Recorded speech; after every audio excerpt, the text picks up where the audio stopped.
നമുക്കൊക്കെ അറിയാവുന്ന ഒരാളാണ്. ഭർത്താവ് മരിക്കുന്നതും ഭാര്യ മരിക്കുന്നതും വളരെ വേദനാജനകമായ ഒരു കാര്യമാണ്, സംശയമൊന്നുമില്ല. വർഷങ്ങളോളം അതിൻ്റെ ഒരു സ്കാർ നമ്മുടെ മനസ്സിൽ കാണും. പക്ഷെ അവർക്ക് അതിനുശേഷം ഒരു ലൈഫില്ലേ? ഒരു മുസ്ലിം മതപണ്ഡിതൻ ഒരു സ്ത്രീ മഞ്ഞിൽ കളിക്കുന്നതിനെതിരെ 25 വർഷം മുമ്പ് അവരുടെ ഭർത്താവ് മരിച്ചു, ഇതുകൊണ്ട് ഒരു കളിക്കരുതെന്ന് പറയുന്നുള്ളൂ. 25 വർഷം വർത്താവ് മരിച്ചു, ഇത് വിഷമകരമായ ഒരു കാര്യമാണ് എന്ന് പറഞ്ഞ് അവർ ജീവിതകാലം മുഴുവൻ വീട്ടിനകത്ത് ഇരിക്കണം. അവരവരുടെ മക്കളുടെ കൂടാണ്, 3 പെൺകുട്ടികളാണ് അവർക്കുള്ളത്. 3 പെൺകുട്ടികളുടെ മഞ്ഞ് കളിച്ചുകൊണ്ടിരിക്കുകയാണ്. നമുക്ക് എന്തിൻ്റെ കേടാണ്? അവർ കളിച്ചോട്ടെന്ന്. ശ്രീ ദിലീപിൻ്റെ കാര്യം, ശ്രീ സിദ്ദിഖിൻ്റെ കാര്യം, ശ്രീ വിജയബാബുവിൻ്റെ കാര്യം, ഈ കാര്യങ്ങളിലെല്ലാം ഞാൻ പറഞ്ഞാണ് ശരിയായിട്ട് വന്നിട്ടുള്ളത്. ഈ പല പരാതികളും വ്യാജമാണ്. ഉമ്മൻചാണ്ടി സാറിനെതിരെ സരിത വർഷങ്ങളോളം കള്ളപ്പരാതി പറഞ്ഞു. എല്ലാവർക്കും അറിയാമായിരുന്നത് കള്ളമാണ്.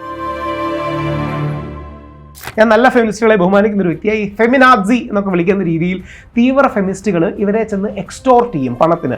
അപ്പോൾ ആണെന്ത് ചെയ്യും? പേടിച്ച് പലപ്പോഴും കൊടുക്കും. 1 കോടി രൂപ, 50 ലക്ഷം രൂപ, ഇതൊക്കെയാണ് ചോദിക്കുന്നത്. പലപ്പോഴും ഇവരിങ്ങനെ ദുരുപയോഗം ചെയ്യും. എൽദോസ് കുന്നപ്പള്ളിക്കെതിരെ പരാതി കൊടുത്ത സ്ത്രീ 49 കേസുകളിൽ പ്രതിയാണ്.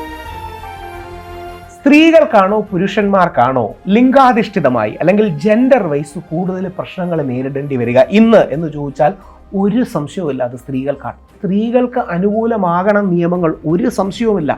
സ്ത്രീകൾക്ക് മുൻഗണന കൊടുക്കണം, പരിഗണന കൊടുക്കണം. പക്ഷേ പുരുഷന്മാർക്ക് അവഗണന പാടില്ല, അത്ര മാത്രമേ ഉള്ളൂ. ഓർക്കുക, നമ്മുടെ അച്ഛൻ, നമ്മുടെ മകൻ, നമ്മുടെ സുഹൃത്ത്, നമ്മുടെ ഭർത്താവ്, നമ്മുടെ സഹോദരൻ ജയിലിൽ നിന്ന് ഒരു വ്യാജ പരാതി അകലത്തിൽ മാത്രമാണ്. Future depends on what you do today. ഇന്ന് എന്നോടൊപ്പം ഗസ്റ്റായിട്ട് എത്തിയിരിക്കുന്നത് രാഹുൽ ഈശ്വർ. Thank you Athira. നിലപാടുകളെക്കാളും കൂടുതൽ എന്നെ ഏറ്റവും കൂടുതൽ ആകർഷിച്ചത് എത്ര മനോഹരമായിട്ടാണ് ഭാഷ കൈകാര്യം ചെയ്യുന്നത്, അത്ര ഫ്ലുവൻ്റ് ആയിട്ട് തന്നെ. അപ്പം എങ്ങനെയാണ് ശരിക്കും ആ ഭാഷ?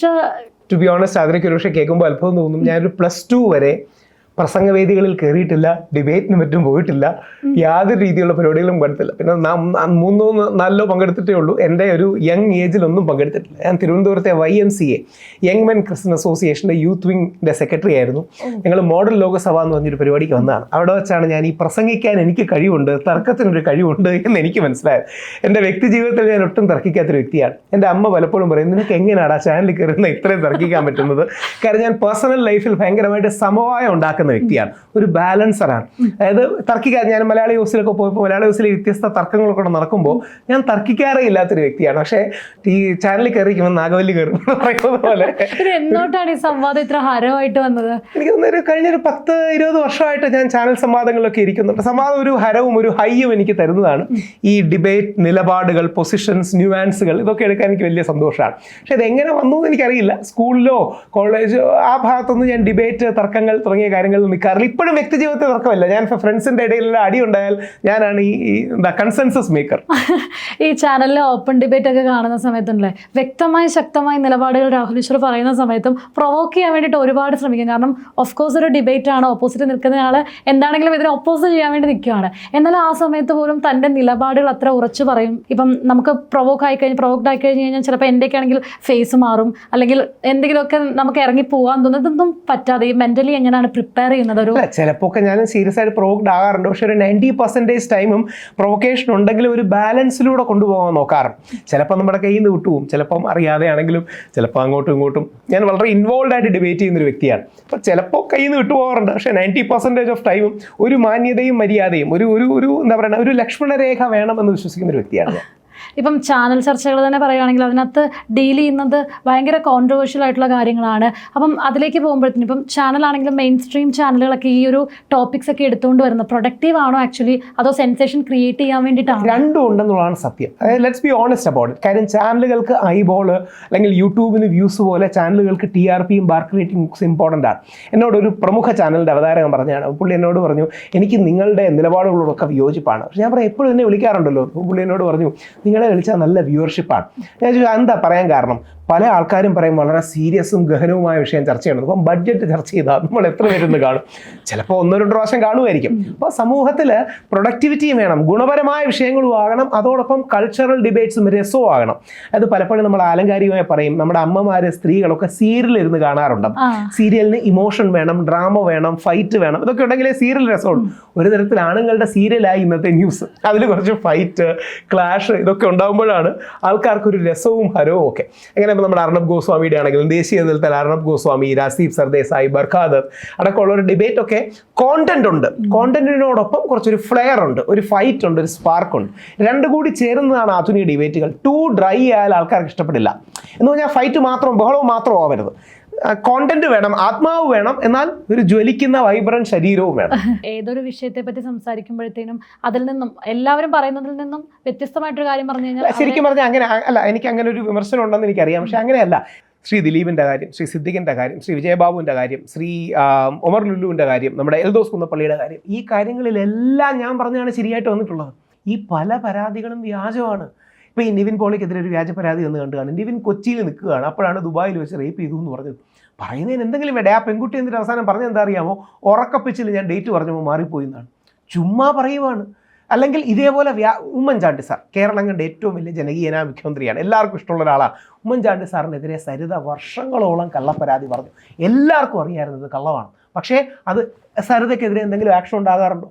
അല്ലെങ്കിൽ എൽദോസ് കുന്നപ്പള്ളി എന്ന് പറഞ്ഞ MLA ഉണ്ട്, നമ്മുടെ പെരുമ്പാവൂർ MLA, ഇവർക്കെതിരെയൊക്കെ വ്യാജ പരാതി വരിക എന്തുകൊണ്ടാണ്? ഞാൻ നല്ല ഫെമിനിസ്റ്റുകളെ ബഹുമാനിക്കുന്ന ഒരു വ്യക്തിയായി ഫെമിനാസി എന്നൊക്കെ വിളിക്കുന്ന രീതിയിൽ തീവ്ര ഫെമിനിസ്റ്റുകൾ ഇവരെ ചെന്ന് എക്സ്റ്റോർട്ട് ചെയ്യും പണത്തിന്. നിങ്ങൾ എനിക്ക് പണം തന്നില്ലെങ്കിൽ ഞാൻ നിങ്ങൾക്കെതിരെ പരാതി കൊടുക്കും. അപ്പോൾ എന്ത് ചെയ്യും? പേടിച്ച് പലപ്പോഴും കൊടുക്കും. 1 കോടി രൂപ, 50 ലക്ഷം രൂപ ഇതൊക്കെയാണ് ചോദിക്കുന്നത്. ഇല്ലെങ്കിൽ ആ കാശ് കൊടുത്തില്ലെങ്കിൽ എന്ത് ചെയ്യും? വ്യാജ പരാതി കൊടുക്കും. സ്ത്രീ ആരാന്ന് പോലും നമുക്കറിയാൻ പറ്റില്ല. ആ പെൺകുട്ടിയുടെ പേരോ ഐഡന്റിറ്റിയോ നമുക്കറിയാൻ പറ്റില്ല. കാര്യം ഒരിക്കൽ പരാതി കൊടുത്തു കഴിഞ്ഞാൽ പിന്നെ അനോണിമിറ്റിയാണ്. അപ്പോൾ പലപ്പോഴും ഇവരിങ്ങനെ ദുരുപയോഗം ചെയ്യും. എൽദോസ് കുന്നപ്പള്ളിക്കെതിരെ പരാതി കൊടുത്ത സ്ത്രീ 49 കേസുകളിൽ പ്രതിയാണ്. ഞാൻ പറയുന്നതല്ല, കേരള ഹൈക്കോടതി പറയുന്നതാണ്. 49 കേസുകളിൽ. അപ്പോൾ എന്ത് വലിയ ക്രിമിനൽ ബാക്ക്ഗ്രൗണ്ട് ഉള്ള ഒരു വ്യക്തിയായിരിക്കും. ഇവരിങ്ങനെ സീരിയലായി പല ആൾക്കാർക്കെതിരെയും പരാതി കൊടുക്കും. വളരെ ഈസി അല്ലേ? അതായത് ജിതേന്ദ്ര എന്നൊരു നടനുണ്ട്, നമ്മുടെ തുഷാർ കപൂറിനെ അറിയാം. ഹിന്ദിയിൽ തുഷാർ കപൂറിൻ്റെ അച്ഛനാണ് ജിതേന്ദ്ര. ജമ്പിങ് ജാക്ക് എന്ന് വിളിച്ച് വലിയ നടനാണ്. പുള്ളിക്കെതിരെ ഒരു പരാതി വന്നു ഹിമാചൽ ഹൈക്കോർട്ടിൽ. 48 വർഷം മുമ്പ് ഇയാൾ എന്നെ മീറ്റു ചെയ്തു എന്ന് പറഞ്ഞു. എങ്ങനെ തെളിയിക്കും? എങ്ങനെ തെളിയിക്കാതിരിക്കും? 48 വർഷം എന്ന് പറഞ്ഞാൽ 1/2 നൂറ്റാണ്ടായി.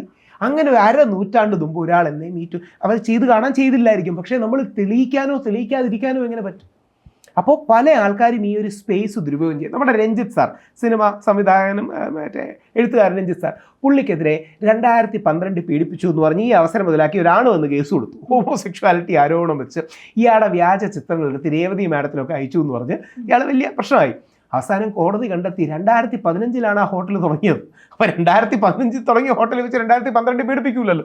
അപ്പോൾ ഈ വ്യാജ പരാതികൾ പലതും വരുന്നുണ്ട്. ഞാൻ ഈ കാര്യങ്ങളെല്ലാം അനലൈസ് ചെയ്തിട്ടാണ് പലപ്പോഴും ഇതിരിക്കുന്നത്. പലപ്പോഴും സ്ത്രീകളെ അനുകൂലിക്കുന്നു എന്ന പേരിൽ ഇവർ പുരുഷന്മാരെ ആക്രമിക്കുകയാണ്. സ്ത്രീപക്ഷമെന്ന് തോന്നിപ്പിച്ചുകൊണ്ട് പുരുഷ വിരോധം പ്രചരിപ്പിക്കുകയാണ്. അതിനെതിരെയാണ് ഞാൻ അടക്കമുള്ള ഒരു നിലപാടെടുക്കുന്നത്. എന്തൊക്കെ പറഞ്ഞാലും സ്ത്രീകൾക്ക് ഒരുപാട് പ്രൊട്ടക്ഷൻ ഇന്നത്തെ കാലത്ത് ഒരുപാട് ന്യൂസുകളാണ് ദിനം പ്രതി കൂടിക്കൊണ്ടേ ഇരിക്കുന്നുള്ളൂ. അപ്പോൾ ഒരു വനിതാ കമ്മീഷൻ പോലൊരു കമ്മീഷൻ ഉണ്ടായിട്ട് പോലും സ്ത്രീകൾ അത്രയും പ്രൊട്ടക്റ്റഡ് അല്ല നമ്മുടെ ഈ സൊസൈറ്റിയിൽ.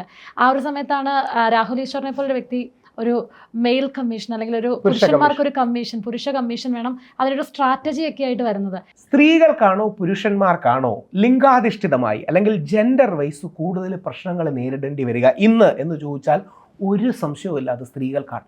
പുരുഷൻ്റെ 10 ടൈംസ് പ്രശ്നങ്ങൾ ഇന്നും അനുഭവിക്കുന്ന സ്ത്രീകളാണ്.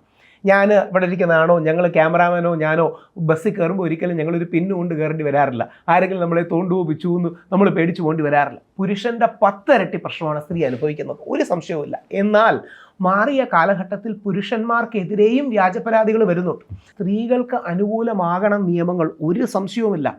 സ്ത്രീകൾക്ക് മുൻഗണന കൊടുക്കണം, പരിഗണന കൊടുക്കണം. പക്ഷേ പുരുഷന്മാർക്ക് അവഗണന പാടില്ല, അത്ര മാത്രമേ ഉള്ളൂ. അതായത് സ്ത്രീപക്ഷം തന്നെയാണ് നിയമങ്ങൾ. നമ്മൾ എന്തൊക്കെ പറഞ്ഞാലും ഈ സിറ്റിയൊക്കെ വിട്ട് ഗ്രാമങ്ങളുടെ ഉള്ളിലേക്കൊക്കെ പോയാൽ ഒരു മെയിൽ ഷോവനിസം പലപ്പോഴും നമ്മുടെ സമൂഹത്തിലുണ്ട്. പക്ഷേ മെയിൽ ഷോവനിസത്തിൻ്റെ മറുപടി ഫീമെയിൽ ഷോവനിസം അല്ല. നമ്മൾ മീറ്റിംഗ് തുടങ്ങിയിട്ട് 9:45 മിനിറ്റായി. ഈ സമയത്തിനുള്ളിൽ ഇന്ത്യയിൽ 2 പുരുഷന്മാർ ആത്മഹത്യ ചെയ്ത് കാണും. എൻ്റെ കണക്കല്ല, നാഷണൽ ക്രൈം റെക്കോർഡ്സ് ബ്യൂറോയുടെ കണക്കാണ്. ഓരോ 11 മിനിറ്റിലുമാണ് ഒരു സ്ത്രീ ആത്മഹത്യ ചെയ്യുന്നത്. ഓരോ 4.5 മിനിറ്റിലുമാണ് ഒരു പുരുഷൻ ഇന്ത്യയിൽ ആത്മഹത്യ ചെയ്യുന്നത്. സ്ത്രീകളുടെ 2.5 ഇരട്ടി പുരുഷന്മാർ ആത്മഹത്യ ചെയ്യുന്നുണ്ട്. നാഷണൽ ക്രൈം റെക്കോർഡ്സ് ബ്യൂറോയുടെ കണക്കാണ്. ഗൂഗിളോ ChatGPT ഒക്കെ അടിച്ചു നോക്കിയാൽ നിങ്ങൾക്ക് കാണാൻ കഴിയും. ഓർക്കുക, നമ്മുടെ അച്ഛൻ, നമ്മുടെ മകൻ, നമ്മുടെ സുഹൃത്ത്, നമ്മുടെ ഭർത്താവ്, നമ്മുടെ സഹോദരൻ ജയിലിൽ നിന്ന് ഒരു വ്യാജ പരാതി അകലത്തിൽ മാത്രമാണ്. അല്ല, ഇവിടെ ഇപ്പൊ പുരുഷനും സ്ത്രീയും തമ്മിലുള്ള ഒരു യുദ്ധമല്ലല്ലോ ശരിക്കും. ഒരിക്കലും അല്ല. അല്ല, സ്ത്രീകൾക്ക് കൂടുതൽ മുൻഗണന കൊടുത്തോളൂ, പുരുഷനും കൂടെ പരിഗണന കൊടുക്കണ്ടേ? ഞാൻ ആതിരയോട്ടൊരു ചോദ്യം ചോദിക്കാം, എന്നോട് ഇത്രയും ചോദിച്ചല്ലോ, അതിനോട് തിരിച്ചൊരു ചോദ്യം. നമ്മുടെ KR മീര എന്ന് പറയുന്ന പ്രമുഖയായ എഴുത്തുകാരി അവർ പറഞ്ഞൊരു സ്റ്റേറ്റ്മെന്റ് കേട്ട് കാണും, ചിലപ്പം കഷായം കൊടുക്കേണ്ടി വരുമെന്ന്. അതായത് മരിച്ചുപോയ ഷാരനെ അപമാനിച്ചുകൊണ്ട് ഗ്രീഷ്മയെ ന്യായീകരിച്ചുകൊണ്ടും ചിലപ്പോൾ അങ്ങനെ കഷായം കൊടുക്കേണ്ടി വരുമോ. നമുക്ക് ഒരു നിമിഷം ഒന്ന് റോൾ റിവേഴ്സൽ ചെയ്യാം. ഷാരനാണ് ഗ്രീഷ്മയെ കൊന്നുവന്നിരിക്കട്ടെ. ഷാരൻ ഗ്രീഷ്മയ്ക്ക് വിഷം കൊടുത്തു, ഗ്രീഷ്മ മരിച്ചു. 11 ദിവസം വെള്ളം പോലും കുടിക്കാൻ കഴിയാത്ത രീതിയിൽ ആന്തരിക അവയവങ്ങൾ ദ്രവിച്ച് ഷാരൻ അല്ലെങ്കിൽ ഗ്രീഷ്മ മരിച്ചു. എന്നിട്ട് രാഹുൽ ഈശ്വർ TV യിൽ വന്നിരുന്ന് പറയുകയാണ്, ഗ്രീഷ്മ ആകെ തൊല്ലയായിരുന്നു, അവൻ്റെ തലയിലായിരുന്നു, അങ്ങനെ അവസാനം ഗതിയില്ലാതെ അവൻ അവസാനം ആ വിഷം കലക്കി കൊടുക്കേണ്ടി വന്നതാണ്. ചിലപ്പോൾ അങ്ങനെ കഷായം കലക്കി കൊടുക്കേണ്ടി വരും, അവൻ ഗത്യന്തരമില്ലാതെ ചെയ്തതാണെന്ന് ഞാൻ പറഞ്ഞാൽ എന്നെ അറസ്റ്റ് ചെയ്യില്ലേ? എന്നെ അറസ്റ്റ് ചെയ്യണം. ഞാനങ്ങനെ വൃത്തികേട് പറഞ്ഞാൽ എന്നെ ഒരു സംശയവുമില്ല, അങ്ങനെ മനുഷ്യത്വം ഇല്ലാതെ ഒരു പെൺകുട്ടി മരിച്ചപ്പോൾ അതിനെ ന്യായീകരിച്ചാൽ എന്നെ അറസ്റ്റ് ചെയ്യണം. പക്ഷേ KR മീര പറഞ്ഞത് തെറ്റാണെന്നെങ്കിലും ആരെങ്കിലും പറയുന്നത് കേട്ടോ? കമാൽ പാഷ എന്ന് പറയുന്ന ഒരു ഹൈക്കോടതി ജസ്റ്റിസ് എല്ലാം വളരെ ആദരിക്കുന്നത്. ഞാൻ ജനിക്കുന്നതിന് മുമ്പേ ലോയറായ ആളാണ്. അദ്ദേഹത്തിൻ്റെ ചെരുപ്പെടുത്ത് കൂടെ നടക്കാനുള്ള യോഗ്യത ഒരു നിയമ വിദ്യാർത്ഥി എന്ന നിലയിൽ എനിക്കില്ല. പക്ഷേ കമാൽ പാഷ സാർ പറയുകയാണ്, അവസാനം ഗത്യന്തരമില്ലാതെ അന്തസ്സോടെ അവൾ ആ കഷായം കലക്കി കൊടുത്തു. ആ വാക്ക് കേട്ട് കാണും, അന്തസ്സോടെ കലക്കി കൊടുത്തു. വിഷം എന്തന്തസ്സാണ് വിഷം കലക്കി കൊടുക്കുന്നതിന്? ഞാൻ നാളെ തിരിച്ചു പറയാം. അന്തസ്സോടെ അവസാനം സഹിയിട്ട് ഷാരൻ ഗ്രീഷ്മയ്ക്ക് കഷായം കലക്കി കൊടുത്തു, വിഷം കലക്കി കൊടുത്തു എന്ന് പറഞ്ഞാൽ ഈ നാട്ടിൽ എനിക്കെതിരെ എന്തുമാത്രം പ്രതികരണങ്ങളുണ്ടാവും, എന്നെ അറസ്റ്റ് ചെയ്യാനുള്ള മുറവിളി ഉണ്ടാകും. കമാൽ പാഷ് സാർ പറഞ്ഞ തെറ്റാന്ന് ആരും പറയുന്നില്ല. എന്തേ KR മീര പറഞ്ഞ തെറ്റ്? ശരിയല്ല സാറേ, ഇതൊരു മനുഷ്യത്വം ഇല്ലായ്മയാണ് പറഞ്ഞത്. ഈ മരിച്ചുപോയ ഷാരൻ്റെ അമ്മയൊരു സ്ത്രീയല്ലേ? ഷാരനും ഒരു സഹോദരനില്ലേ? ഷാരനും വീട്ടുകാരില്ലേ? കോടതി ഷാരനെക്കുറിച്ച് പറഞ്ഞിരുന്നത് അവൻ മരണക്കിടക്കയിൽ പോലും ഗ്രീഷ്മയെ തള്ളിപ്പറയാൻ തയ്യാറായില്ല. മരിക്കാൻ പോകുന്നു എന്നറിഞ്ഞിട്ട് പോലും ഇവൻ ഗ്രീഷ്മയുടെ പേര് പറഞ്ഞ് ഗ്രീഷ്മയെ ജയിലിലാക്കാൻ ആഗ്രഹിച്ചില്ല. അവസാനം വരെ വാവേ എന്നാണ് വിളിച്ചുകൊണ്ടിരുന്നത്. ഞാൻ പറയുന്നതല്ല, കോടതിയിൽ ബഷീർ സാറിൻ്റെ വിധിന്യായം പറയുന്നതാണ്. ഇവൻ ഗ്രീഷ്മയുടെ നഗ്ന ചിത്രങ്ങൾ എടുത്തിരുന്നു എന്നൊക്കെ കോടതിയും പോലീസും കണ്ടെത്താത്ത ഇവരെങ്ങനെ കണ്ടുപിടിച്ചു? കോടതി കണ്ടെത്തിയിട്ടില്ല, പോലീസ് കണ്ടെത്തിയിട്ടില്ല, പിന്നെ കമാൽ പാഷ് സാറും KR മീര എവിടെ നിന്ന് കണ്ടുപിടിച്ചു? കുറച്ച് കാലം മുമ്പ് നമ്മുടെ ഋഷിരാജ് സിംഗ്, നമ്മുടെ IPS സിംഗം, ഭയങ്കര ഇഷ്ടമുള്ള ഒരാളാണ്, പുള്ളി പറയുകയുണ്ടായി, ഒരു പെൺകുട്ടിയെ 14 സെക്കൻഡ് നോക്കിയാൽ കേസെടുക്കാൻ വകുപ്പുണ്ട്. അതേത് കേസാണ്? ഒരു പെൺകുട്ടിയെ 14 സെക്കൻഡ് നോക്കിയാൽ കേസെടുക്കാൻ വകുപ്പുണ്ടോ? ഇല്ല, എനിക്കൊരു വകുപ്പില്ല, ചുമ്മാ പറയണ. ഇത് പറയുന്നത് എന്തിനായിരിക്കും? വെറുതെ ഒന്ന് ആലോചിച്ച് നോക്കി, ഇത് പറയുന്നത് എന്തിനായിരിക്കും? യൂട്യൂബ് ഭാഷയെ പറഞ്ഞാൽ ഒരു ഹുക്ക് ഇടാൻ വേണ്ടി പറയുന്നതാണ്. അതായത് അത് പറഞ്ഞാൽ അത് തമ്പനയിലാവും, അത് പറഞ്ഞാൽ അത് കോൺട്രവേഴ്സി ആകും എന്നറിഞ്ഞുകൊണ്ടാണ്. നമ്മൾ സാധാരണക്കാർ രാഹുൽ ഈശ്വരോ ആതിരയോ ഹുക്ക് ഇടാൻ വേണ്ടി യൂട്യൂബിലൊരു കാര്യം പറഞ്ഞാൽ തെറ്റില്ല.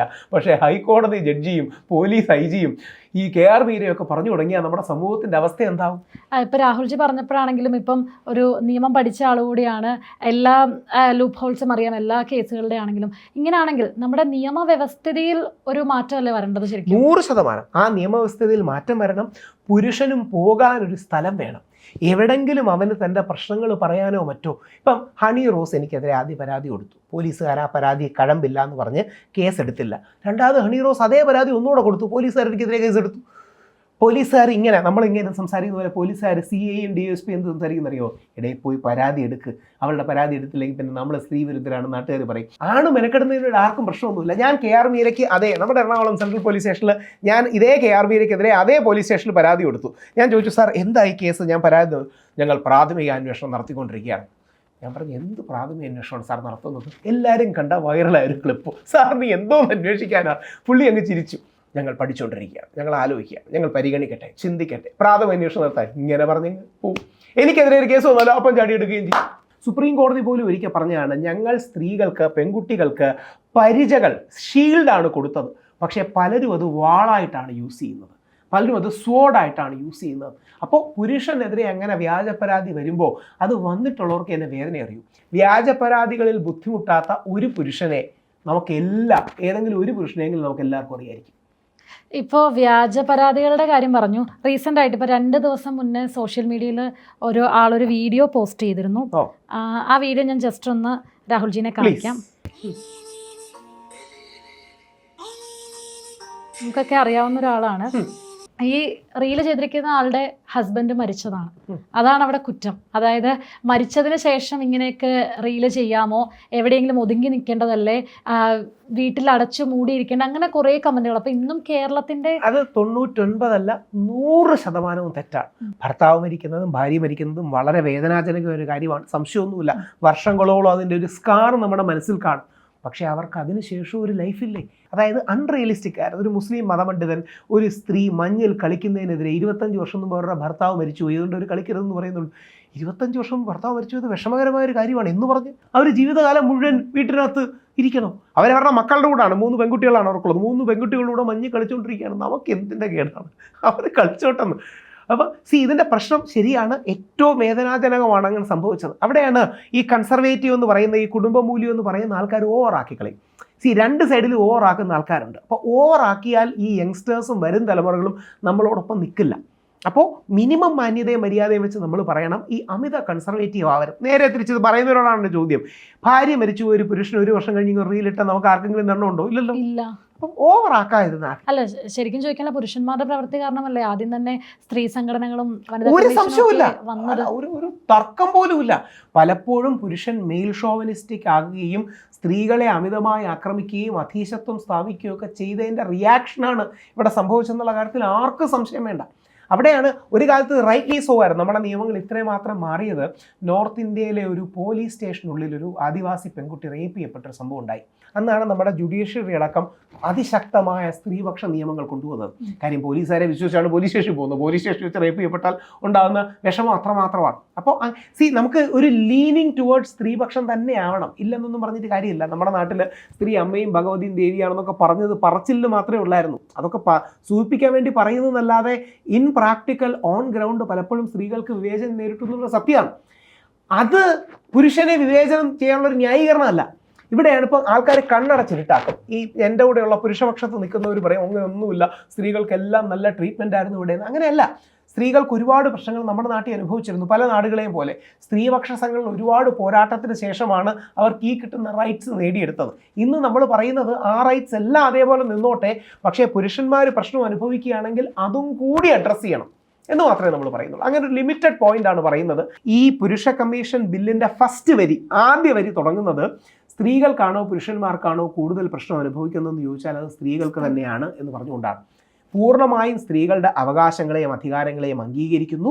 1-2 അഭിപ്രായ വ്യത്യാസം ഫെമിനിസ്റ്റുകളോടുണ്ടാവും, പക്ഷേ വിശാലർത്ഥത്തിൽ അവർ പോരാടി നേടിയ അവകാശങ്ങളെ അധികാരങ്ങളെ അംഗീകരിക്കുന്നു. പക്ഷേ അത് മിസ്യൂസ് ചെയ്യുന്ന തടയണം. ഒരു സിമ്പിൾ ഉദാഹരണം ചോദിക്കാം. ഒരു 5-10 വർഷം മുമ്പ് അതിജീവിത എന്ന വാക്ക് കേട്ടാൽ നമുക്ക് വലിയ വിലയും ബഹുമാനവും ഒക്കെ ആയിരുന്നു. ഒരുപാട് വ്യാജ അതിജീവിതമാർ വന്നപ്പോൾ നമുക്കങ്ങനെ പരാതി കൊടുക്കുന്ന ചിലരെങ്കിലും സംശയം തോന്നി തുടങ്ങി. താങ്കളൊരു വിശ്വാസിയാണ്. ആധ്യാത്മരാമായണത്തിൽ വാൽമീകി പറഞ്ഞിട്ടുണ്ട്, വാതിലുകളോ വീടുകളോ വസ്ത്രങ്ങളോ ഒന്നും ഒരു സ്ത്രീയെ മൂടുന്നില്ല, അവരുടെ സ്വഭാവമാണ് അവർക്ക് കവചമായി നിൽക്കുന്നതെന്ന്. ശരിക്കും വസ്ത്രധാരണം ഒരു സ്ത്രീയെ അങ്ങനെ, അതായത് അങ്ങനെ വസ്ത്രം അണിഞ്ഞുകൊണ്ട് അല്ലെങ്കിൽ മൂടിക്കെട്ടി നിൽക്കണം എന്നൊക്കെ പറയുന്നതിനോട് ഒരിക്കലുമല്ല. അതിനെ പറയുന്നത് വളരെ ന്യൂവാൻസ്ഡ് പോയിന്റ് ആണ്. ശ്രദ്ധിക്കുകയും ചിന്തിക്കുകയും കൂടെ വേണം. അതായത് പുരുഷൻ്റെയും സ്ത്രീയുടെയും ലൈംഗികതകൾക്ക് തമ്മിൽ വ്യത്യാസമുണ്ട്. ആണിൻ്റെയും പെണ്ണിൻ്റെയും സെക്ഷുവാലിറ്റിക്ക് വ്യത്യാസമുണ്ട്. ആണിൻ്റെ സെക്ഷുവാലിറ്റി കുറച്ചുകൂടെ വൈഡും വൈൽഡുമാണ്. പെൺകുട്ടിയുടെ സെക്ഷുവാലിറ്റി കുറച്ചുകൂടെ ഫോക്കസ്ഡും പേഴ്സണലൈസ്ഡുമാണ്. എന്ന് പറഞ്ഞാൽ ആണിന് ലൈംഗികതയ്ക്ക് ഇൻറ്റിമസി ഒരു പ്രീ റെക്വിസിറ്റേ അല്ല. ഒരു ആൺകുട്ടിക്ക് സെക്ഷുവാലിറ്റിക്ക് ഇൻറ്റിമസി എന്നൊരു ഫാക്ടർ പ്രീ റെക്വിസിറ്റേ അല്ല. പക്ഷേ പെൺകുട്ടികൾക്ക് കുറച്ചുകൂടെ പേഴ്സണലൈസ്ഡ് ആണ്, പേഴ്സണൽ ഫോക്കസ്ഡ് ആണ്. അതായത് എപ്പോഴെങ്കിലും നമ്മൾ കേട്ടിട്ടുണ്ടോ ആൺകുട്ടിയെ പെൺകുട്ടി റേപ്പ് ചെയ്തു? 99.99% അട്രോസിറ്റീസും ആണ് പെണ്ണിനോട് ചെയ്യുന്നതാണ്. കാര്യം ആണിൻ്റെ സെക്ഷുവാലിറ്റി വൈഡും വൈൽഡും ഡീപ് പേഴ്സണലൈസ്ഡ് വ്യക്തിയാധിഷ്ഠിതമല്ല. എന്നാൽ പെൺകുട്ടിയുടെ സെക്ഷുവാലിറ്റി കുറച്ചുകൂടെ ഫോക്കസ്ഡും പേഴ്സണലൈസ്ഡുമാണ്. എന്ന് പറഞ്ഞാൽ ഇതിൻ്റെ അർത്ഥം പെൺകുട്ടികളെല്ലാം ആകാശത്ത് വീണുന്ന മാലാഖമാരെന്നും ആൺകുട്ടികളെല്ലാം TG രവിയും ഉമ്മറും ബാലങ്കേ നായരുമാണെന്നല്ല. പണ്ടത്തെ അങ്ങനെയാണല്ലോ, അവരെ 3 പേരും ഇങ്ങനെ റേപ്പ് ചെയ്യാൻ ചാടിച്ചാട് എന്നല്ല. പക്ഷേ ജനറലി ആൺ പെൺ സെക്ഷുവാലിറ്റികൾക്ക് വ്യത്യാസമുണ്ട്. ഒരുപാട് സ്റ്റഡീസ് കൺഫേം ചെയ്യുന്നുണ്ട്. എന്നെ വിശ്വസിക്കേണ്ട, ലുവാൻ ബ്രിസൻഡൈൻ്റെ ഫീമെയിൽ ബ്രെയിൻ അല്ലെങ്കിൽ ChatGPTയിലോ ഗൂഗിളിലോ ചെന്ന് മെയിൽ ഫീമെയിൽ സെക്ഷുവാലിറ്റിയുടെ ഡിഫറൻസ് ചോദിച്ചാൽ ഇതെല്ലാം പറയും. നമ്മുടെ രണ്ടിൻ്റെയും തലച്ചോറിൽ സെക്ഷുവാലിറ്റിയുടെ സ്പേസ് പോലും വ്യത്യാസമാണ്.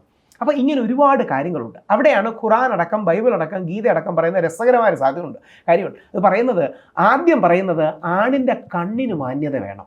രണ്ടാമതാണ് പറയുന്നത് പെണ്ണിൻ്റെ വസ്ത്രത്തിന് മാന്യത വേണോ. ആൺകുട്ടിയുടെ കണ്ണിന് മാന്യത വേണം. രണ്ടാണ് പറയുന്നത് പെൺകുട്ടിയുടെ വസ്ത്രത്തിന് മാന്യത വേണമെന്ന്. അപ്പോൾ ഈ കാര്യമുണ്ട്. എപ്പോഴെങ്കിലും എനിക്കറിയില്ല, ജനറലി സ്പീക്കിംഗ് അതിലടക്കം ഫ്രണ്ട്സും കോളേജിലൊക്കെ ആ കാലഘട്ടം കഴിഞ്ഞു വന്ന കുട്ടിയാണ്. എത്ര പെൺകുട്ടികൾ ഫോട്ടോയും ക്യാമറയും ആൺകുട്ടികളുടെ വ്യത്യസ്ത ആംഗിളിൽ നിന്ന് ഫോട്ടോയും വീഡിയോ ഒക്കെ എടുത്ത് അത് അവരുടെ പെൺകുട്ടികൾക്ക് ഷെയർ ചെയ്യാറ്. തമാശയ്ക്ക് 1-2 ഷെയർ ചെയ്യുമെന്നല്ലാതെ 90% ഓഫ് സെക്ഷൽ എക്സ്യൂബറൻസ് അല്ലെങ്കിൽ സെക്ഷൽ ഇങ്ങനത്തെ ആക്ടിവിറ്റി പലപ്പോഴും ആൺകുട്ടികളാണ് ചെയ്യുന്നത്. അതിനെ അവരെ ന്യായീകരിക്കുകയല്ല, പക്ഷേ ഫിസിയോളജിക്കൽ ഒരു ഡിഫറൻസ് ഉണ്ടെന്നുള്ളത് ഒരു ഫാക്റ്റാണ്. അതുപോലെ തന്നെ രാഹുൽജി, അറിവ് കൂടുമ്പോൾ എളിമ വർദ്ധിക്കുമെന്ന് കേട്ടിട്ടുണ്ട്. അല്ലെങ്കിൽ അറിവ് കൂടി കഴിയുമ്പോൾ നമ്മൾ കൂടുതൽ കാര്യങ്ങളും സൈലൻസിലായിരിക്കും, അല്ലെങ്കിൽ നിശബ്ദരായിട്ടായിരിക്കും ഇരിക്കാറ്. പക്ഷേ എന്നാണ് തൻ്റെ അറിവ് സൊസൈറ്റിയിലേക്ക്, ഒരു സമൂഹത്തിൻ്റെ ഒച്ചയായിട്ട് മാറ്റാം എന്നൊക്കെ തീരുമാനിച്ചത്? 2 കാര്യങ്ങളാണ്. the more you know, the more you realize, the more you need to know or more you have to know. നമ്മൾ അറിവ് എത്ര കൂടുമ്പോഴും ഇനി ഒരുപാട് കാര്യങ്ങൾ അറിയാനുണ്ട് എന്ന് നമുക്കൊരു തിരിച്ചറിവുണ്ടാകും. അതോടൊപ്പം നമ്മുടെ കിട്ടിയ അറിവ്, നമ്മൾക്ക് കിട്ടിയ അനുഭവങ്ങൾ, ഇത് സമൂഹത്തിൽ അനീതി കാണുകയാണെങ്കിൽ, ഇൻജസ്റ്റിസ് കാണുകയാണെങ്കിൽ, സ്ത്രീയാകാം, പുരുഷനാകാം, കുട്ടിയാകാം, ട്രാൻസ്ജെൻഡർ ആകാം, അവരോട് ഇൻജസ്റ്റിസ് നടക്കുകയാണെങ്കിൽ നമുക്ക് സ്പീക്ക് ഔട്ട് ചെയ്യാനുള്ളൊരു റെസ്പോൺസിബിലിറ്റി ഉണ്ട്. നമ്മളൊക്കെ കുറേ കൂടെ പ്രിവിലേജ്ഡ് ആണ്. പ്രിവിലേജ് മിഡിൽ ക്ലാസ്സോ പ്രിവിലേജ്ഡ് ആസ്പിറേഷണൽ മിഡിൽ ക്ലാസ്സോ ഒക്കെയാണ്. അപ്പം നമുക്ക് പലപ്പോഴും ഒരു വോയിസ് കിട്ടുന്നത് മീഡിയയിലാകട്ടെ, ഡിജിറ്റൽ മീഡിയയിലാകട്ടെ. അപ്പോൾ നമുക്ക് ശരിയെന്ന് തോന്നുന്ന കാര്യങ്ങൾ, ന്യായമെന്ന് നീതിയും തോന്നുന്ന കാര്യങ്ങൾ റേസ് ചെയ്യാനുള്ളൊരു നന്മ നമ്മൾ കാണിക്കണം. അത് പോസിറ്റീവായിരിക്കും. ഇപ്പോൾ വീട്ടിലാണെങ്കിലും, അതായത് ഇപ്പം എന്നും ചാനൽ ചർച്ചകൾ ഉണ്ടായിരിക്കും. അതുപോലെ തന്നെ ഒരുപാട് പ്രശ്നങ്ങൾ, ഇപ്പോൾ കോൺട്രവേഴ്ഷ്യൽ ഇഷ്യൂസിനെ പറ്റി സംസാരിക്കുന്നതുകൊണ്ട് എന്നും പ്രശ്നങ്ങൾ ഉണ്ടാവും. അതിന് പോലീസിൽ അല്ലെങ്കിൽ കോടതിയിലേക്ക് അങ്ങനെയൊക്കെ മൂവ് ഓൺ ചെയ്ത് നടക്കുന്ന ഒരാൾ. അപ്പം വീട്ടിൽ രാഹുൽജി ഇരിക്കുന്ന ഒരു ദിവസം എങ്ങനെയായിരിക്കും? വീട്ടിൽ മകനുണ്ട്. മകൻ്റെ പേര് യാഗ് എന്നാണ്. അവനിപ്പോൾ 8 വയസ്സായി. രണ്ടാമത്തെ മകൻ്റെ പേര് യുഗ് എന്നാണ്. അപ്പം വീട്ടിൽ ഒരു ഹോം തിയേറ്റർ ഒക്കെ ഉണ്ട്. ഹോം തിയേറ്റർ എൻ്റെ ഒരു ഓഫീസ് റൂമായിട്ടാണ് പ്ലാൻ ചെയ്തത്. പക്ഷേ ഇപ്പം എൻ്റെ മകൻ പാച്ചു എന്നാണ് വീട്ടിൽ വിളിക്കുന്നത്. അവൻ പൂർണ്ണമായിട്ട് അത് കയ്യേറി. അവനൊരിക്കൽ ഈ റിപ്പബ്ലിക് TV ആൾക്കാർ വീട്ടിൽ വന്നപ്പോൾ അവരെ ഇറക്കി വിട്ടു. നമ്മളുടെ ചുമ്മാ ഞാൻ വരാമെന്ന് ആവശ്യം. അവൻ പറ്റൂല. എന്നിട്ട് അവരോട് പറയാണ്, റിപ്പബ്ലിക് TVക്കാരോട് പറയും, എന്തിനാണ് പുള്ളിയെ ചർച്ചയ്ക്ക് വിളിക്കുന്നത്? പുള്ളി ഇങ്ങനെ വെറുതെ വേളം വെച്ചുകൊണ്ടിരിക്കുകയല്ലേ, വൈ ഈ കോളിംഗ് ഫോർ ഡിബേറ്റ് എന്നൊക്കെ. വീട്ടിൽ രസമാണ്. വീട്ടിൽ പക്ഷേ പാച്ചു യാഗ് റൂൾസ് എന്നുള്ളതാണ് ഒരു സത്യം. ഇപ്പൊ പേര് ശ്രദ്ധിച്ചപ്പോഴും യാഗ് യുഗ്, അപ്പം എനിക്കൊന്ന് ഒരുപാട് യാത്രകൾ ചെയ്യുന്നുണ്ട്, ഒരുപാട് പുസ്തകങ്ങൾ വായിക്കുന്നുണ്ട്. അപ്പം സ്വന്തം ഒരു കുഞ്ഞിന് അല്ലെങ്കിൽ സ്വന്തം ഒരു ജീവനൊക്കെ പേരിടുമ്പോൾ ഒരുപാട് തീരുമാനിച്ച് എങ്ങനെയാണ് അങ്ങനെയാണ് നമ്മുടെ പേരുകൾ. ഞാൻ ഒരു പേരിന്, എല്ലാ പേരും നല്ലതാണ് അച്ഛനമ്മമാരൊക്കെ ഇടുന്നത്. പക്ഷേ നമ്മൾ എന്താ പറയുക, കുറ്റമായിട്ട് പറയില്ല കേട്ടോ, നല്ല പേരുള്ളവരെ എല്ലാം ഇഷ്ടമാണ് എനിക്ക്. പക്ഷേ ഈ അരുണെന്നും രാജേഷെന്നും ഒക്കെ പേരിടുന്ന അച്ഛനമ്മമാരെ ഫൈൻ അടിക്കണം. കാര്യം നമ്മുടെ ഒരു ക്ലാസ്സിൽ പോയൊരു 10 അരുൺമാരും 12 രാജേഷ്മാരും ഒക്കെ കാണും. എൻ്റെ അടുത്തൊരു സുഹൃത്തുണ്ട്, പുള്ളി രാഹുൽ ഗാന്ധിയെ പോയി കാണും. ആ പേര് തന്നെ പറയാം, RV രാജേഷ്, നമ്മുടെ യുവജന കമ്മീഷൻ്റെ ചെയർമാനായിരുന്നു. അപ്പോൾ RV രാജേഷ് രാഹുൽ ഗാന്ധിയൊക്കെ കണ്ട് നല്ല ഇമ്പ്രസ് ചെയ്തിട്ട് തിരിച്ചു വന്ന് ഒരാഴ്ച കഴിഞ്ഞ് വീണ്ടും വിളിച്ചു. രാജേഷ് പോലെ കോൺ രാജേഷ്. രാജേഷ് എന്ന് പറയുമ്പോൾ ഒരുപാട്, രാജേഷ് എന്ന് പറയുന്നത് വളരെ കോമൺ നെയിമാണ്. അരുൺ എന്നൊന്നും ഇടുന്നവരെ അതായത് ക്രൈമായി പ്രഖ്യാപിക്കണം. അരുണിൻ്റെ പേരിന് ഒരു പ്രശ്നം ഉണ്ടായിട്ടില്ല, സൂര്യൻ്റെ പേരാണ്, പക്ഷേ ഒരുപാടാണ്. പകരം കുറച്ച് യുണീക്കായ പേരുകൾ വേണം. അങ്ങനെ എൻ്റെ മകൻ എന്ത് യുണീക്കും ഡിഫറൻറ്റുമായ പേര് വേണമെന്ന് ആലോചിച്ചപ്പോഴാണ് ഞാൻ യാഗ് എന്നിട്ടത്. YAAG, യാഗം എന്നൊക്കെ പറയുന്ന യാഗ്. അപ്പം എനിക്ക് തോന്നുന്നില്ല വേറൊരാൾക്കും അങ്ങ് ഒരു പേരുണ്ടോ. അപ്പം മകളാണ് അടുത്ത ജനിച്ചിരുന്നെങ്കിൽ യജ്ഞാന്നോ യജ്ഞാന്നൊക്കെ ഇടാമെന്നാണ് വിചാരിച്ചിരുന്നത്. രണ്ടാമത് ജനിച്ച മോനാണ്. അപ്പോൾ അവന് യുഗ് എന്നൊരു പേരിട്ടു. യുഗ് എന്ന പേര് പിന്നെ ഉണ്ട്. നമ്മുടെ അജയ് ദേവൻ്റെയും കാജലിൻ്റെയും ഒക്കെ മകൻ്റെ പേര് യുഗ് എന്നാണ്. അപ്പോൾ യാഗും യുഗും ഒരു ഡിഫറൻസ് ഇരിക്കട്ടെ എന്ന് പറഞ്ഞിട്ട് നമ്മൾ പിള്ളേർക്ക് കൊടുക്കാൻ കഴിയുന്ന ഏറ്റവും വലിയ കാര്യം ഇതുപോലെ പേരും കാര്യങ്ങളും ഒക്കെയാണ്. ചില ആൾക്കാർ എയിൽ മാത്രമേ ഇടൂ, ഫ്രണ്ടിൽ പോയിരിക്കുക. ആദ്യം എക്സാമിന് എൻ്റെ പേര് ആതിര എന്നാണ്. ആതിരയ്ക്ക് ഇഷ്ടംപോലെ ഒരു ക്ലാസ്സിൽ ഒരു 100 ആതിര ഉണ്ട്. നമുക്ക് ആതിരയ്ക്കൊക്കെ ചെയ്യാൻ കഴിയുന്ന ഈ ന്യൂമറോളജിയിലൊക്കെ വിശ്വാസം ഉണ്ടെങ്കിൽ അല്ലെങ്കിൽ നമ്മുടെ പേര് സ്ലൈറ്റ് ആയിട്ട് മോഡിഫൈ ചെയ്യാം. ഇപ്പൊ എൻ്റെ ഫുൾ പേരെന്ന് പറഞ്ഞാൽ കിഴക്കേ മഠത്തിൽ ഈശ്വരൻ നമ്പൂതിരി മകൻ നാരായണൻ രാഹുൽ നമ്പൂതിരി എന്നാണ്. ഇത് പറഞ്ഞു തീർക്കുമ്പോഴത്തേക്ക് സാർ അവിടെ ചർച്ചയൊക്കെ തീരും. പകരം അപ്പൊ അത് ട്രിം ചെയ്ത് രാഹുൽ ഈശ്വർ എന്ന് ഞാൻ ആക്കിയതാണ്. അല്ലെങ്കിൽ എൻ്റെ വീട്ടുകാർ അമ്മയൊക്കെ സജസ്റ്റ് ചെയ്ത് പിന്നീട് ആക്കിയതാണ്. അപ്പോൾ നമ്മുടെ ആ പേര് കറക്റ്റ് ആയിരിക്കണം, ഒരു പഞ്ചുള്ള പേരായിരിക്കണം. അപ്പോൾ അതേപോലെ വൈഫിൻ്റെ പേര് ദീപയാണ്. ദീപ ഇടയ്ക്കിടയ്ക്ക് പറയും വേറൊരു പേര് അമ്മ അച്ഛനും അമ്മ ഇട്ടിരുന്നത്. ഞാൻ പറയും ദീപയുടെ പേരിൻ്റെ സ്പെല്ലിംഗ് മാറ്റി DIIPA അല്ലെങ്കിൽ DIPA പോലെ എന്തെങ്കിലും. ഞാൻ എൻ്റെ പേരിൽ രാഹുൽ ഈശ്വറിൽ RAAHUL ആഡ് ചെയ്താലോ എന്ന് ആലോചിക്കുകയാണ്. RAHUL പകരം RAA.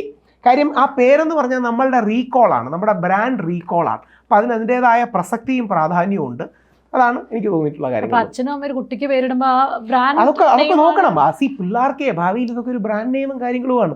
അതൊക്കെ അവരുടെ ലൈഫിനെ പിന്നീട് ഭയങ്കരമായിട്ട് ബാധിക്കും. ഇപ്പം നമ്മുടെ മമ്മൂട്ടി ഭയങ്കര പവറുള്ള ഒരു പേരാണ്. മമ്മൂട്ടിയുടെ പഴയ പേര് സജിൻ എന്തുമായിരുന്നു ആദ്യം അദ്ദേഹം വന്നപ്പോൾ.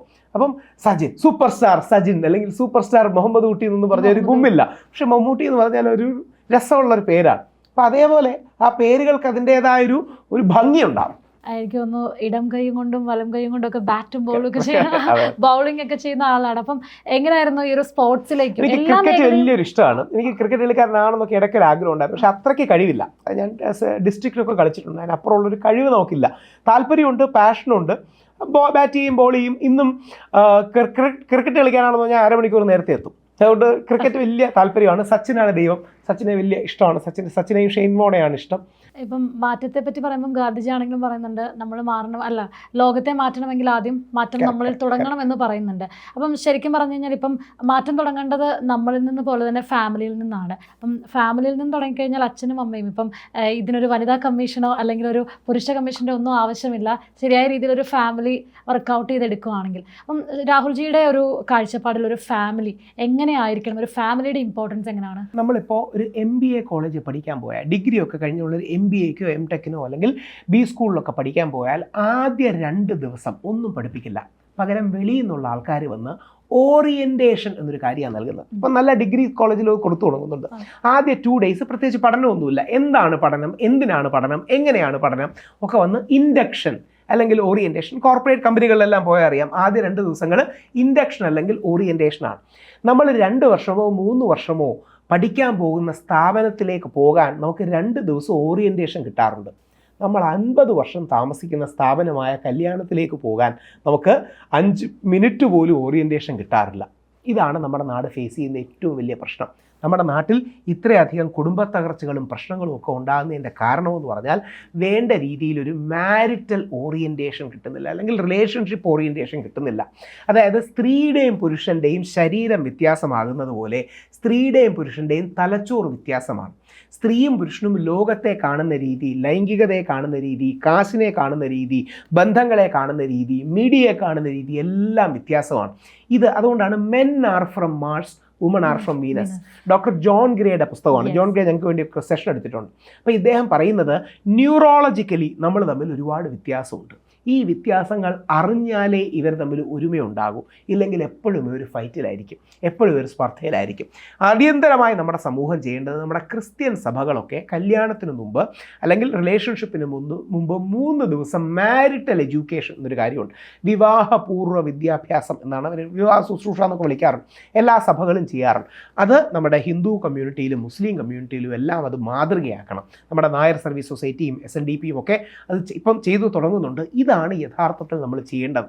ഇതില്ലെങ്കിൽ പലപ്പോഴും കുടുംബ തകർച്ചകളിലേക്ക് പറ്റുമ്പോൾ, റിലേഷൻഷിപ്പ് ബ്രേക്കിങ്ങിലേക്ക് പറ്റുമ്പോൾ, കുറച്ചു കാലം കഴിയുമ്പോൾ ഇവർക്ക് കുടുംബം എന്ന ഐഡിയയിൽ വിശ്വാസമില്ലാതാകും. കുടുംബത്തിൽ കുട്ടികളടക്കം ഉണ്ടാവില്ല.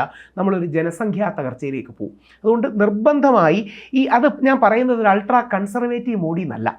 ഞാൻ പലപ്പോഴും പറയാറുണ്ട്, സംസാരിക്കുമ്പോൾ ഞാൻ ശ്രീരാമനോ ഹരിചന്ദ്രനോ അല്ലെങ്കിൽ അലോക്നാഥ് ഹിന്ദിയിലൊരു സാറുണ്ട്, എപ്പോഴും സംസ്കാരത്തെക്കുറിച്ച് പറഞ്ഞ് അങ്ങനെ ഒരാളേ അല്ല. അങ്ങനെ സംശയം തോന്നുന്നെങ്കിൽ നിങ്ങൾ മലയാളി ദിവസം ഉണ്ടാവും. പക്ഷേ നമുക്കൊരു മിനിമം ലെവൽ വേണം. സമൂഹം മുമ്പോട്ട് പോകണമെങ്കിൽ ഒരു മിനിമം ലെവൽ ഓഫ് മാന്യതയും മര്യാദയും കുടുംബവും ഒക്കെ വേണം. എന്നാലേ നമുക്ക് മുമ്പോട്ട് പോകാൻ കഴിയും. ആ ബാലൻസ് പിടിക്കാനാണ് ഈ പ്രീ മാരിറ്റൽ എഡ്യൂക്കേഷനൊക്കെ നമ്മുടെ സമൂഹത്തിന് വേണ്ടത്. അതുകൊണ്ട് നിങ്ങൾ റിലേഷൻഷിപ്പിലേക്ക്, ആൺ-പെൺ റിലേഷൻഷിപ്പ്, ലവ് അഫെയർ എന്തിലേക്ക് പോകണമെങ്കിലും നിർബന്ധമായിട്ട് ഈ men are from Mars, woman are from Venus വായിച്ചിട്ടേ പോകാവൂ.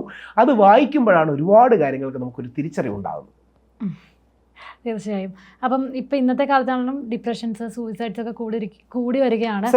ഇപ്പം കുറച്ച് മുന്നേ നമ്മുടെ സംസാരത്തിലാണെങ്കിലും രാഹുൽജി പറഞ്ഞിരുന്നു ഇപ്പോൾ 2 പേരെങ്കിലും മരിച്ചിട്ടുണ്ടാവും എന്ന്. അപ്പം ശരിക്കും പറഞ്ഞാൽ ഇപ്പോൾ ചെറിയൊരു കാര്യത്തിന് പോലും ഡിസിഷൻസ് എടുക്കാൻ വേണ്ടിയിട്ട് ഇപ്പോൾ കഴിഞ്ഞ കുറച്ച് ആത്മഹത്യകളുടെ മാത്രം നോക്കുകയാണെങ്കിൽ നിസ്സാരമായ കാര്യങ്ങൾക്കാണ് ആത്മഹത്യ ചെയ്യുന്നത് കുട്ടികളടക്കമുള്ളവർ. അപ്പം അങ്ങനെയുള്ള, അതായത് കേരളത്തിലാണ് ഇപ്പം എന്നോട് ക്യൂ എടുത്ത് പറഞ്ഞാൽ കേരളത്തിലാണ് ഇന്ത്യയിൽ ഏറ്റവും കൂടുതൽ ആത്മഹത്യ നടക്കുന്ന സ്ഥലങ്ങളിൽ ഒന്ന്. കേരളം 1, 2, 3, 4 എപ്പോഴും ഉണ്ടാവും. നമ്മൾ ഇത്രയും എഡ്യൂക്കേറ്റഡ് ആയിട്ട് ഉണ്ടാകുന്നതിൻ്റെ കാരണം ആത്മീയമായ ഭാഷയെ പറഞ്ഞാൽ ഒരു സ്പിരിച്വൽ എഡ്യൂക്കേഷൻ, സൈക്കോളജിയുടെ ഭാഷയെ പറഞ്ഞാൽ എക്സിസ്റ്റൻഷ്യൽ ഇൻ്റലിജൻസ്, കുറേ കൂടെ സാധാരണ ഭാഷയെ പറഞ്ഞാൽ ഒരു ഫിലോസോഫിക്കൽ ഔട്ട്ലുക്ക് അല്ലെങ്കിൽ ലൈഫിനെ കുറിച്ച് ഡീപ്പറായിട്ടൊരു ഔട്ട്ലുക്ക്. ഇത് പലപ്പോഴും ആൾക്കാർക്ക് ഇല്ലാത്തതുകൊണ്ടാണ് നമ്മുടെ ഇടയിൽ ഇത്രയധികം ആത്മഹത്യകളും മറ്റും വരുന്നത്. ആത്മഹത്യ ഓർക്കുക ഒരു വ്യക്തിയുടെ പരാജയമല്ല, ഒരു സമൂഹത്തിൻ്റെ പരാജയമാണ്.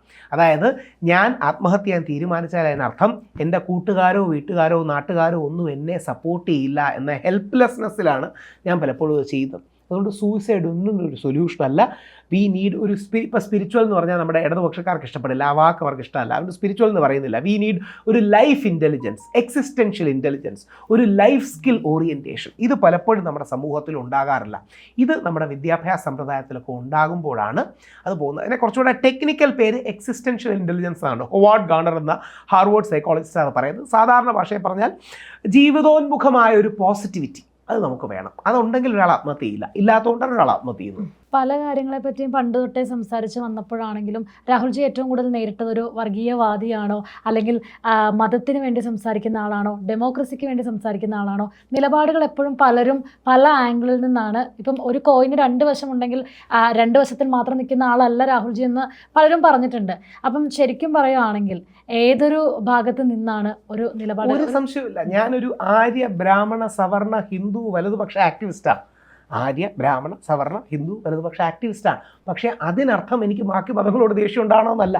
ഞാൻ ഹിന്ദു മുസ്ലിം ഐക്യത്തിന് വേണ്ടി, ഹിന്ദു മുസ്ലിം ക്രിസ്ത്യൻ ഐക്യത്തിന് വേണ്ടി ഏറ്റവും ശ്രമിക്കുന്ന ഒരു വ്യക്തിയാണ്. അതിനൊക്കെ ഒരു പക്ഷേ അറിയുമ്പോൾ കൗതുകം തോന്നും. ഇന്ത്യയിലെ ഏറ്റവും വലിയ യേശു ക്രിസ്തുവിൻ്റെ ചുവർ ചിത്രം എൻ്റെ വീട്ടിലാണ്. അപ്പം നമുക്ക് വേണ്ടത് എന്താണ്? എല്ലാവരും ഒരുമിച്ച് കൊണ്ടുപോകുന്നൊരു ആറ്റിറ്റ്യൂഡ് വേണം. Thank you Rahulji. Thank U.